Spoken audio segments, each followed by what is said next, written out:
जय गुरु जी, शुक्राना गुरु जी। सारी संगत को जय गुरु जी। संगत जी, आज मैं आप सबसे 18वीं अष्टपदी के चौथे पद के बारे में बताऊंगी। सफल दर्शन पेखत पुनीत, परसत चरण गत निर्मल रीत। पहले जब किसी बच्चे को गुरु के पास भेजा जाता था, भाव जब उसे गुरबानी का पाठ सिखाने के लिए भेजते थे तो कहा जाता था कि उसे गुरु के चरणों से जोड़ दिया है। जब हम गुरु से जुड़ते हैं, गुरु के उपदेशों को मन में बसाते हैं और उन्हीं की राह पर चलते हैं, इसे गुरु के चरणों से जुड़ना कहा जाता है। और गुरु की वाणी को शुरू से लेकर अंत तक पढ़ना विचार विचार कर समझ कर गुरु का दर्शन है। गुरु साहिब जी फरमाते हैं कि गुरु का दर्शन फल प्रदान करने वाला है तथा दर्शन मात्र से ही मनुष्य पवित्र हो जाता है। उनके चरण स्पर्श करने से ही मनुष्य की अवस्था एवं जीवन आचरण निर्मल हो जाता है। तो गुरु के चरणों से जुड़ने से और क्या क्या प्राप्त होता है? भेटत संगत राम गुण रवे, पार ब्रह्म की दरगे गवे।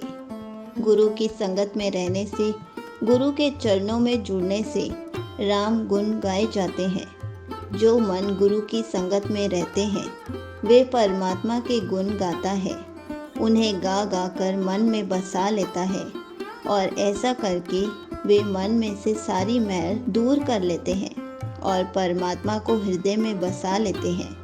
और इस तरीके से गुणगान करने से परमात्मा के दरबार में पहुंच जाते हैं।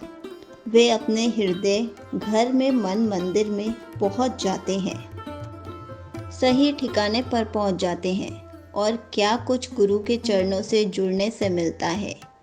सुनकर बचन करन आघाने, मन संतोख आत्म पति आने। आघाने भाव तृप्त। गुरु के चरणों से जुड़ने से, गुरु के वचनों से जुड़ने से कान तृप्त हो जाते हैं। भाव पहले कान कितना कुछ सुनते थे, पर कान कहते थे कुछ और सुना जाए, नया सुना जाए। पर जब मन गुरु के उपदेशों से जुड़ता है, फिर कान केवल एक को ही सुनता है। क्योंकि कान जब प्रभु गुण सुनते हैं, उसका गुणगान सुनते हैं, तो कानों को टिकाव मिल जाता है, सुकून मिल जाता है। वे गुरु के वचनों से तृप्त हो चुके हैं और मन संतोष से भर जाते हैं। गुरु साहिब जी फरमाते हैं कि गुरु के वचन सुनने से कान तृप्त होते हैं तथा मन में संतोष आ जाता है, आत्मा तृप्त हो जाती है। पूरा गुरु अख्याओ जा का मंत्र, अमृत दृसठ पेखे होए संत। संगत जी, इस संसार में यदि कहा जाए कि कोई ऐसा इंसान बताओ जो पूरा हो, जिसमें हर तरह का गुण हो, अध्यात्म गुण जिसमें प्रेम भी हो, दया भी हो, सब्र भी हो, निर्भयता भी हो, भाईचारा भी हो, निर्वैरता भी हो, भाव उसमें सभी गुण हो, अहंकार ना हो, तो ऐसा सभी गुणों का मालिक, हर नाम का मालिक केवल गुरु ही है। और गुरु पूरा है, उसमें सब कुछ है। और सभी गुरु के मंत्र उपदेश भी पूरे हैं, अटल हैं। और गुरु के उपदेशों में बहुत सच्चाई है। जो गुरु के उपदेशों को मान ले, वे भी पूरा हो जाता है। गुरु साहिब जी फरमाते हैं कि जिससे वे अपनी अमृत दृष्टि से देखता है, वे संत बन जाता है, पूर्ण इंसान बन जाता है। उसमें भी अनेकों गुण आ जाते हैं। संगत जी, सतगुरु में कितने गुण होते हैं? गुण बेअंत किंतु नहीं पाए, नानक जिस भावे तिस लय मिलाए। अनेकों ही गुण सतगुरु में होते हैं। गुरु के गुण अनंत हैं, जिसकी कीमत नहीं लगाई जा सकती, जिसका कोई मूल्य नहीं लगाया जा सकता। हे नानक, ईश्वर को जो प्राणी अच्छा लगता है, उसे वे गुरु से मिला ही देता है।